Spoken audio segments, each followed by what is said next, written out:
Olá, bom dia, seja muito bem-vindo a mais uma edição do Jornal Toda Hora. Pelo horário de Brasília, o relógio marca 11 horas da manhã, então vamos conferir as notícias de hoje. Uma ótima sexta-feira para você. E olha só, o julgamento no Supremo Tribunal Federal do ex-presidente Jair Bolsonaro e dos demais envolvidos na suposta tentativa de golpe de Estado deve acontecer entre março e abril de 2025. Vamos então acompanhar os próximos passos.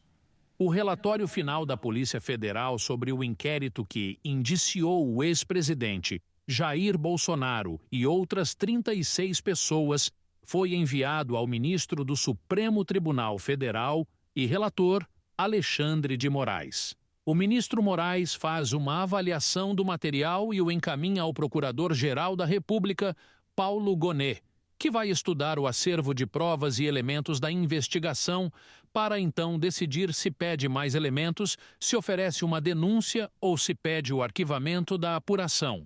A PGR vai ter um prazo de 15 dias para decidir se arquiva, aceita ou pede novas diligências. Essa etapa deve ser concluída até meados de dezembro, pouco tempo antes do recesso judiciário iniciar, no dia 20. É provável que logo após o fim do recesso, no começo de fevereiro de 2025, Alexandre de Moraes inicie a próxima fase do processo: oitivas de testemunhas, alegações finais e produção de novas provas.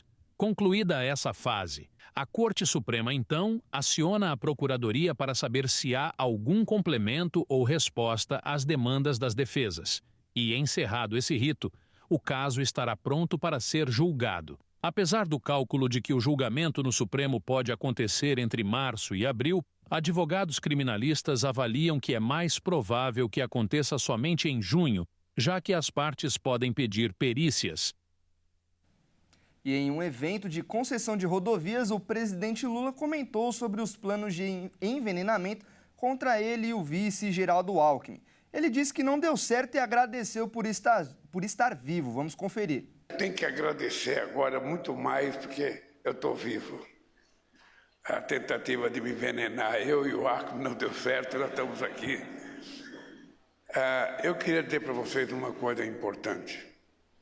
Vocês estão lembrados que quando nós disputávamos as eleições, eu dizia que um dos meus desejos era trazer o Brasil à normalidade, à civilidade democrática, em que a gente faz as coisas da forma mais tranquila possível, sabendo que você tem adversário político, sabendo que você tem adversário ideológico, mas sabendo que de forma civilizada você perde, você ganha.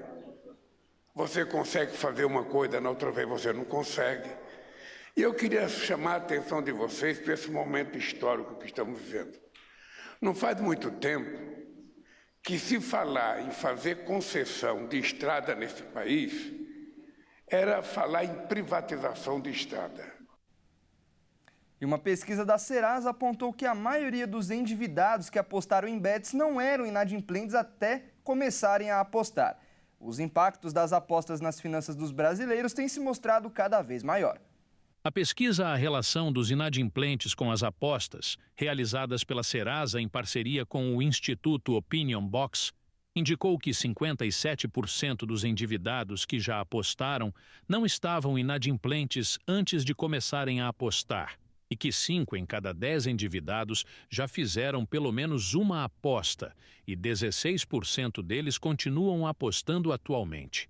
Entre as principais razões para começar a apostar, segundo os entrevistados, são para 30% dos entrevistados. A tentativa de obter dinheiro rápido para pagar contas, e para 27% é a busca por uma renda extra. Entre os endividados que já apostaram, 44% relatam ter jogado justamente com o objetivo de quitar uma dívida. E a maioria deles diz que usou o dinheiro do próprio salário como fonte de renda para apostar. Ao avaliar a relação com as apostas, o estudo também aponta que 52% perderam mais dinheiro que ganharam e apenas 21% tiveram algum tipo de ganho.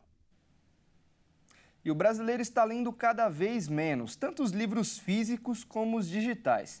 E o brasileiro também não tem mais preferência em relação aos gêneros de leitura. Vamos conferir. A 6ª edição do levantamento Retratos da Leitura no Brasil, divulgados nesta última terça-feira, apontou que mais da metade dos brasileiros não possuem o hábito da leitura. A pesquisa feita pelo Instituto IPEC, Inteligência em Pesquisa e Consultoria, ouviu mais de 5.000 entrevistados durante visitas domiciliares entre 200 municípios dos dias 30 de abril a 31 de julho de 2024, o que levou em consideração tanto a leitura de livros impressos quanto digitais, além de não restringir qualquer gênero. O resultado obtido no estudo representa o maior número total de não leitores registrados desde a primeira edição do levantamento, que teve início em 2007, e um aumento de 5 pontos percentuais em relação ao de 2019, que era a versão mais recente do estudo. Nele foi revelado que nos últimos 4 anos, o Brasil registrou uma redução de mais de 6,7 milhões de leitores no país. E os que sobraram somaram uma média de 0,8 livros lidos por pessoa. Apesar da baixa entre as faixas etárias de 11 e 13 anos e 70 anos ou mais, não foram registradas quedas no percentual. Os responsáveis pela pesquisa também notaram uma queda considerável no número de entrevistados que identificam a escola como lugar de referência para a leitura. Apenas 15% deles responderam utilizar as escolas como principal ambiente para praticar o hábito. Esse foi o menor número histórico. E essa edição fica por aqui. Você acompanha mais notícias daqui a pouquinho com a Tabata Porte no Redação Hit às 11h30. Muito obrigado pela companhia e até mais.